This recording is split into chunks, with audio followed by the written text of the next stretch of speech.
Good morning to you, and thank you all for being here. AI and the five horsemen of retail. What an odd title. Some of you may have heard the term the four horsemen of the apocalypse. Well, these are the five horsemen of progress.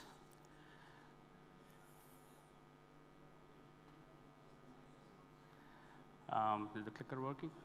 Oh. All right, so why the five horsemen? What am I talking about? These are the five categories, the five job roles that are responsible for driving an organization forward, for keeping it operating at a high level, for making it progress in terms of profits, in terms of reducing shrinkage and loss. And they are loss prevention, asset protection, marketing, merchandising, and operations. Now, with a quick show of hands, how many of you are currently or have at any time been associated with any of these roles? All right, excellent. So how many of you are aware of what video analytics is?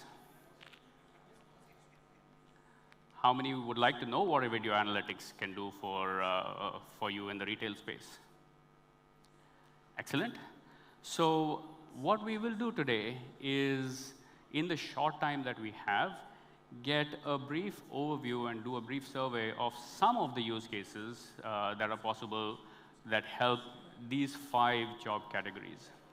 Obviously, this is not an exhaustive list. If you're already aware of video analytics, this may just be a revision, but hopefully you'll go away with a couple of new insights.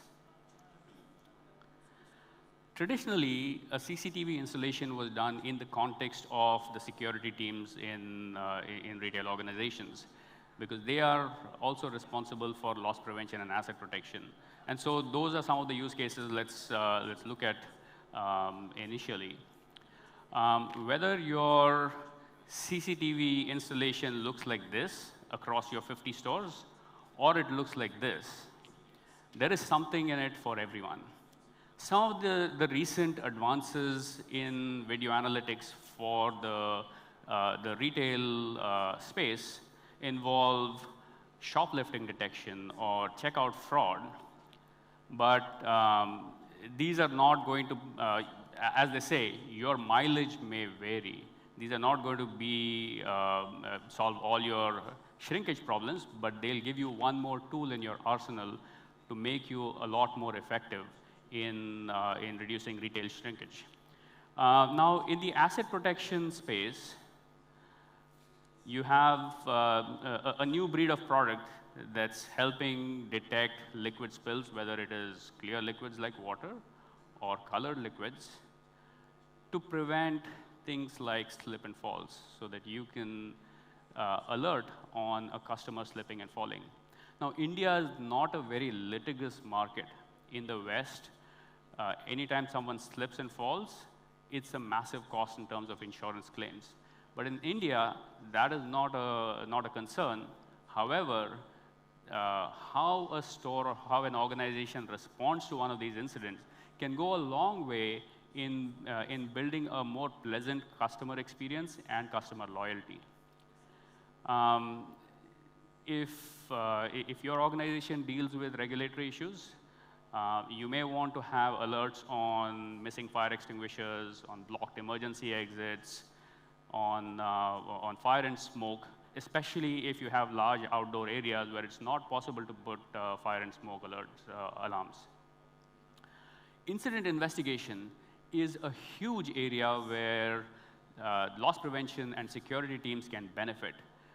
You can quickly go through large amounts of videos, search for people, filter by the color of their clothes, the direction of motion, or the region where they were present, quickly get to the bottom of the incident, do evidence management, case management, quick and easy, sharing and reporting.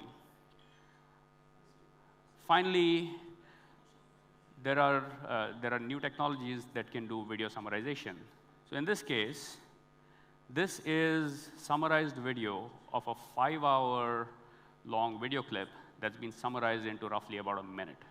Right? Imagine the power of this technology that can be leveraged to go through vast volumes of video to quickly find that needle in the haystack. Now let's come to the really interesting thing. So far, video analytics was visual, but when it comes to the other three horsemen, the other three operations, that's where data and metrics start coming into the play. Video that was installed for security now becomes one sensor that drives metrics.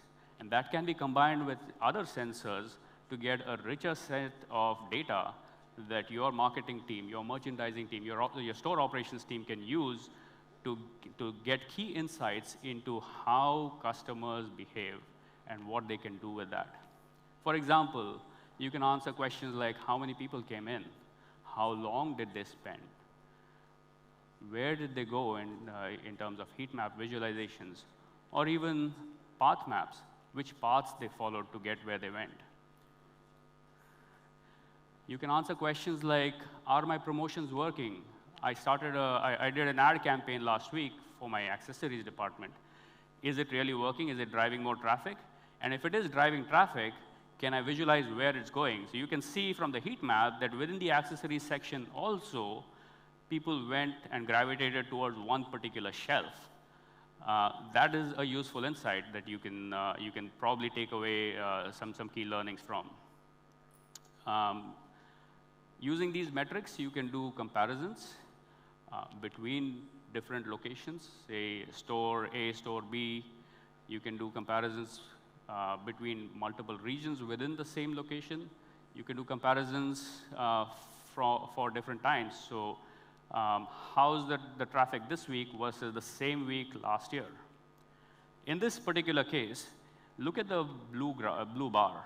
That is the count of footfall from entrance 1, and it shows that it's roughly 50% less than entrance 2 and 3. Now, clearly, your marketing and merchandising teams have their work cut out to make that entrance more attractive and get an increased footfall from there. This may not have been always possible before these advanced video analytics came into the picture. There is an increasing number of startups that are providing crucial insights into shelf space analytics. For example, here, you can see that 1, 2, 3 products are running low. You can get alerts, you can get notifications, go refill those products, just so that when a customer comes in, they always see an abundance of products. For store operations, data is king. What can you do with this? And this, by the way, is infinitely flexible. You can customize it to exactly the way you want. How many people there are in your store, in different departments?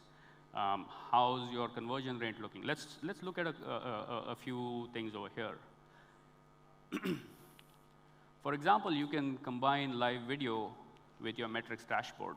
So your entrance video is always there, even while you're looking at your graphs. Maybe you want to track checkout wait times with QLens and measure how they're doing against your goals. You can see that at around 5 p.m., your checkout wait times spike. Maybe you want to do something about it. This kind of visualization is known as a heat table. It can help with staffing optimization. What can you learn from here? So at the bottom is Saturday and Sunday. You see the wait times are pretty good. That's because you have plenty of staff to cater for the increased traffic. But what's going on Tuesday and Wednesday mornings? Do you want to correct that? Do you want to open another checkout stand, a checkout counter, or have some more staff?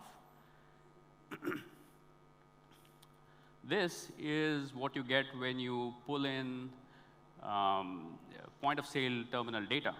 You can see that the sales per hour, the number of transactions, there are two peaks in the morning, and there's a dip in the afternoon, probably during lunch. But that does not really correspond to the ticket size. The ticket size is pretty low in the morning peak. So you have plenty of low-ticket purchases in the morning, and lots of high-ticket purchases in the afternoon. What can you do with that insight? What's interesting is that you can combine this with video. If you want to drill down into this, you can click on certain areas, and you can get video played back for that area, for that particular duration and transaction. Now, this is for a single store. At your city level, at your region level, you can combine metrics from multiple different stores, and you can have a different set of metrics. Similarly, you can have a completely different set of metrics at the national level. The possibilities are endless, because now you're going into the data side. You're using video to drive metrics to give you actionable insights. So far, we've seen what can be done with existing insights, right? But there is a big problem that physical commerce has, especially when you compare it with e-commerce. E-commerce has a very robust sales funnel. You have website impressions that flow into clicks, that flow into cart additions, and finally checkouts, right? You get detailed, granular metrics at each level, and if something deviates from what is expected, you can take corrective actions. What do you have in physical stores? The only concrete, reliable metric that you have is your sales. What do you have that is comparable to impressions? What do you have that's comparable to clicks? What do you have that's comparable to cart ads? And so in absence of this top of the funnel data, you do store tours, you do A/B testing, but that's just guessing at a small level, right? It's the equivalent of looking at my calorie intake and guessing my overall health profile. That gives you a small part of the picture, but it doesn't give you the entire picture. The problem with this is that there are a tremendous number of variations among different stores. This is not scalable. It's costly. It's not scalable. You can't do it across your entire chain. So what is the solution? You now need new metrics. And so we are proposing a new set of metrics, starting with walk-bys that flow into views, that flow into customer engagements, and then sales. This now gives you concrete metrics that can be measured, that can be dashboard, that can be analyzed to get all kinds of insights. We're calling these waves: walk-bys, views, engages, and sales. So how does this work? You combine your existing CCTV network with store planograms and point-of-sale data. And that gets you waves metrics. Let's look at some examples. Using the same video summaries, you can now look at walk-bys. In this case, customers are just walking by. This is, they're not really interacting with your product. Let's look at views. Here you can see that the customers are stopping and looking at products. They're not interacting with them. They're not engaging with them. Here are a few examples of customers actually engaging with products. This person is picking up a product. The second person comes, he interacts with the product. So this is concrete evidence and visualization of customer engagement. We can track this and have many different usages of this. So as an example, we're now proposing 3 different products that retail chains can use for working with their suppliers. And these we're calling placement insights, placement tours, and placement studies. Let's take a look at these. Placement insights can be used by suppliers to answer questions like, should I really pay a premium for end cap placement? For this, what you could do, and if you turn this question around on its head, it is, can your marketing department justify charging a premium to your suppliers?